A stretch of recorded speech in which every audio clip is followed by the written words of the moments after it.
Hello everyone, welcome back to my channel KANYA Art and Craft. This is Devopriya. I know it's been quite some time since I have posted a proper tutorial video. First of all, thank you so much for waiting and for your constant love and support. Please excuse the gap. I promise to stay consistent and bring you many more interesting different styles of painting tutorial videos. Today's tutorial is super special as it's a customized Pichwai painting that we are going to start. This artwork is quite large, 2 feet by 3 feet approximately. Since the process is quite long and detailed, I have divided this video in 2 parts to make it easier for you to understand and follow along. I really hope that you love the process, learn something new and feel inspired to make it yourself. So without any further delay, grab your brushes and colors and let's start creating something beautiful together.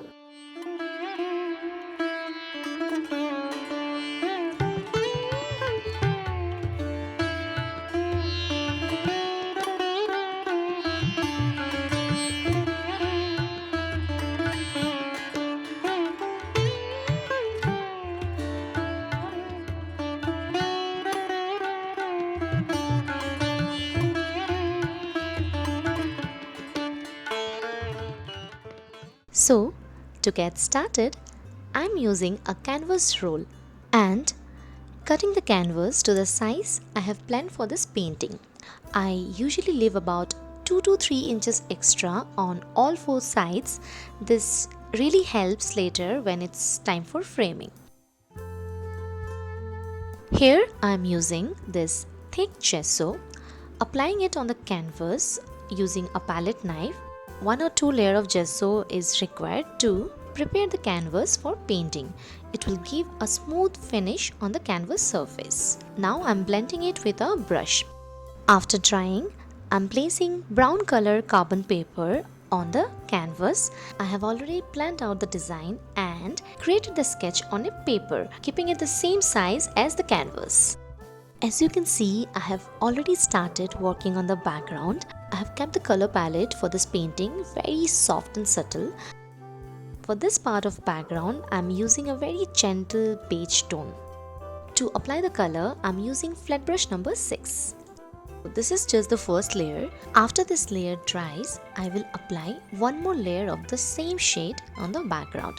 I usually apply 2 to 3 layers of the same shade on the background to avoid or to minimize the patches. This layering process will help you to give smooth and uniform finish on the background.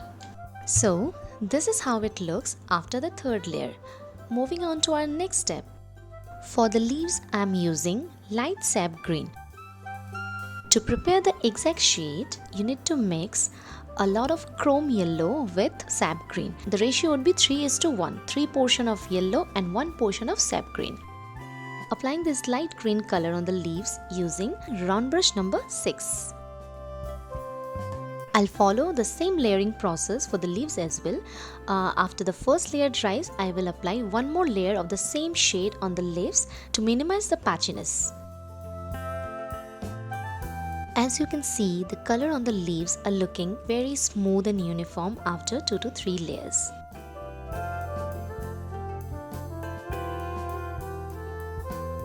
After drying, I have started with the shading. For the leaves, I have taken 2 shades darker sap green. For the leaves as well, we will work in layers. I have started with the lightest shade of sap green as the base, then using slightly darker shade and adding highlights to create dimension. After that, I am gradually building depth by adding 2 deeper shades, focusing more on the inner areas and edges of the leaves. Here I am using 2 brushes for blending.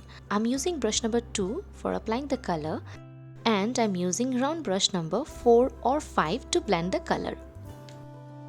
This gradual layering is what gives the leaves rich and realistic look.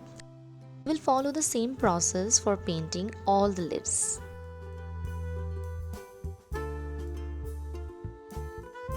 For the bottom part of the leaf, I'll be using very small size brush. Here I'm using brush number 00 to draw the strokes.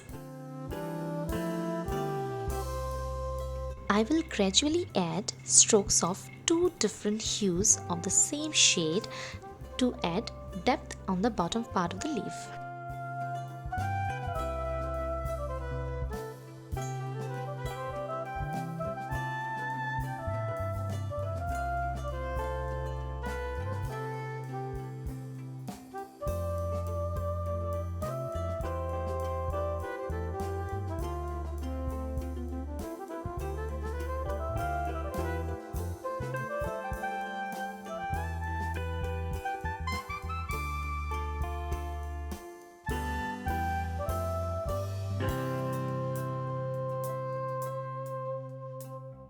For stem part, I'll apply darker shade on one side and then blend it with a clean brush like this.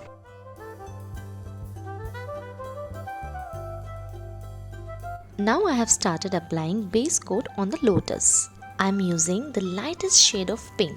To achieve this color, you need to mix 6 portion of white and half portion of crimson red. Applying this shade on all the lotus as a base coat using round brush number 5.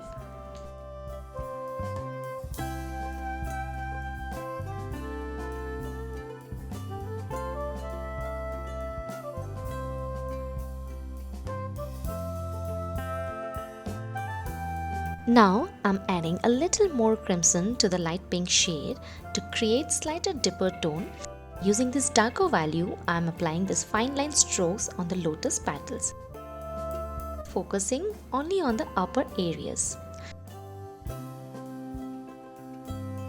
These delicate strokes help define the petals and add subtle depth and dimension to the flower. I am using detailing brush number 00 to maintain precision and control.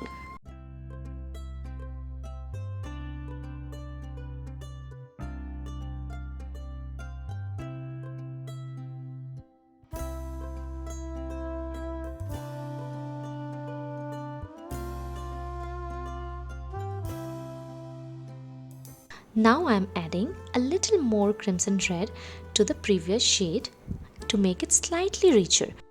With this darker pink, I am applying another layer of fine line strokes on the lotus petals. This second layer will enhance the depth and richness. Always remember, build your colors gradually in layers rather than going to dark at once. This will give you better finish and create depth.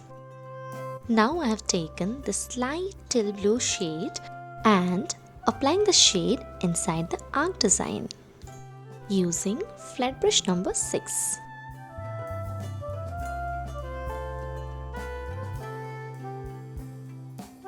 To achieve this shade, you need to mix 2 portion of white with 1 portion of teal blue. For this section as well, we will follow the same layering process. Apply 2 to 3 layers of the same shade, making sure each layer dries completely before adding the next one. This method helps the color settle evenly and helps in achieving smooth and even finish on the surface.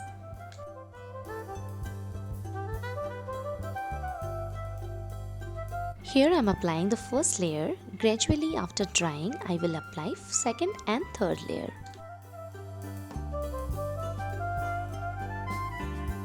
This is how the background looks after 3 layers. Now I'm using this very beautiful and soothing lilac shade for the lehenga as a base coat. To achieve this shade, you need to mix mauve with a lot of white color. Applying this shade using round brush number 5. Here on the bottom part of the peacock, I am applying turquoise blue as a base color. I will be applying 2 layers to avoid patches. I am using flat brush number 4 to apply this color.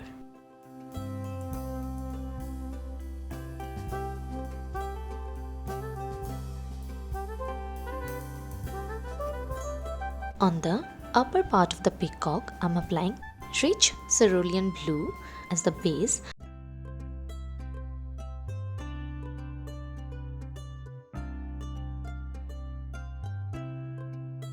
Here on the dupatta, I am applying light peachy pink color as the base.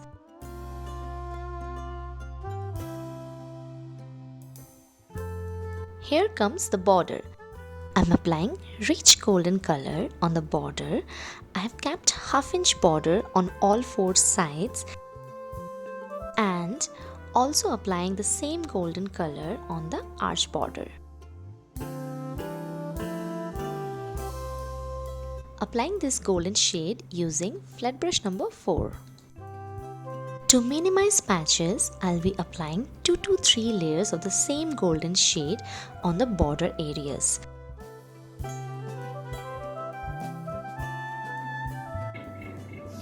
And that's it for part 1. In this part, I have mainly tried to cover all the base layers, how to prepare the canvas for your painting, how to apply base layer in a uniform manner on the canvas.